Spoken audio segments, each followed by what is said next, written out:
வீட்டில் கத்தாழை குழம்பு தாங்க வைக்க போகிறோம். அதுக்கு தோட்டத்தில் போய் கத்தாழையை பறிச்சுட்டு வந்துட்டோம். இப்போ இந்த கத்தாழையை நம்ம சீவி உள்ளே இருக்கிற சதையில் எடுத்துக்கரலாம். வாங்க இப்போ சோத்து கத்தாழை குழம்பு எப்படி வைக்கிறதுன்னு பார்க்கலாம்.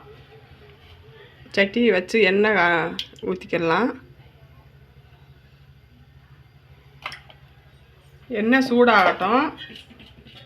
கடுகு உளுந்தம்பருப்பு போட்டுக்கிடலாம். இப்போ கொஞ்சம் வெந்தயமும் சேர்த்துக்கிடுவோம். கடுகும் வெந்தயமும் நல்லா பொரியட்டங்க. நல்லா பொரிஞ்சிருச்சுங்க. இப்போ வெங்காயத்தை உள்ளே சேர்த்துக்கலாம்.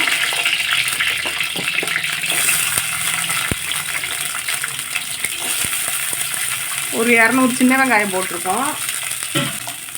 வெள்ளைப்பூடு சேர்த்துக்கலாம். நல்லா வெங்காயமும் இந்த வெள்ளைப்பூடும் நல்லா பொன்னரமாக வதங்கட்டோங்க.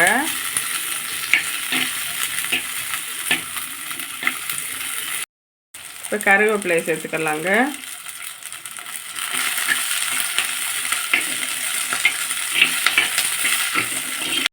இப்போ தக்காளி பழத்தை சேர்த்துக்கலாம்.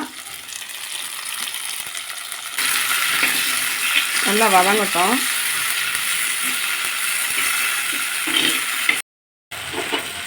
நல்லா வதங்கிடுச்சுங்க. இப்போ நம்ம சோத்து கத்தாழையை உள்ளே சேர்த்துக்கலாம். நல்லா கழுவி க்ளீன் பண்ணி தாங்க நல்லா வச்சுருக்கோம். ஒரு 5-6 தடவையாவது கழுவணும். இப்போ உள்ளே சேர்த்துக்கிடுவோம்.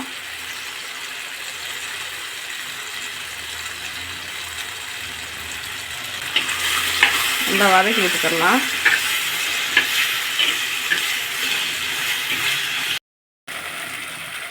வீட்டு மிளகாத்தூளுங்க. நல்ல பெரிய ஸ்பூனு, அதில் 1 ஸ்பூன் போட்டிருக்கேன். சின்ன ஸ்பூன்னா ஒரு 3 ஸ்பூன் 4 ஸ்பூன் வரும். வதக்கி விட்டுக்கிடுவோம். தேவையான அளவு கல் உப்பு சேர்த்துக்கலாம்.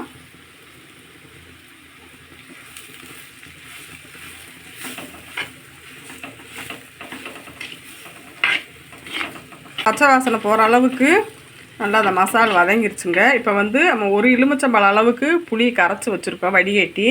இப்போ உள்ளே ஊற்றிக்கிடுவோம்.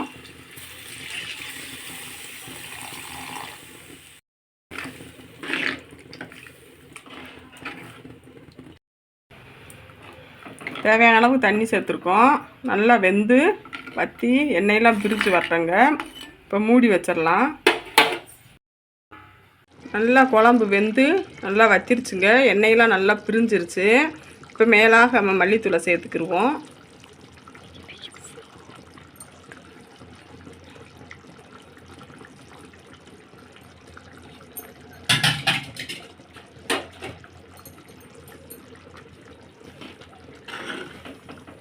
நம்ம இறக்கி சாப்பிட்டுக்கலாங்க. எப்படி இருக்குன்னு வாங்க நான் சொல்கிறேன். வாங்க நம்ம வீட்டில் அந்த சோத்து கத்தாழை குழம்ப எப்படி இருக்குன்னு டேஸ்ட் பண்ணி பார்த்துடலாம்.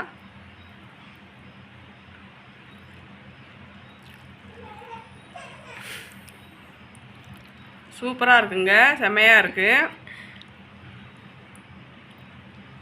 மீன் குழம்பு மாதிரியே இருக்குங்க பார்க்குறதுக்கு.